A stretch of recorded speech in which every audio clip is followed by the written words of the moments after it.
Hey guys, welcome back to this channel. In this video, I'll be showing you guys how you can import videos into your CapCut PC.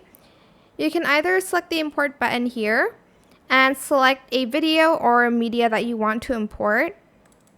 For instance, this.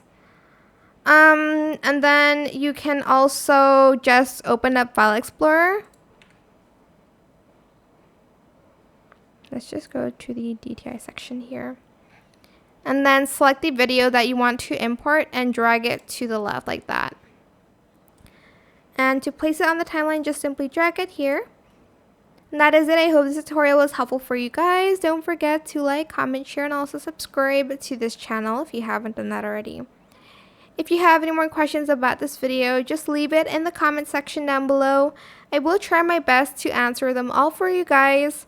And if you found this video helpful, please click the thanks button as well. That is it for this video. Thank you so much for watching. Bye!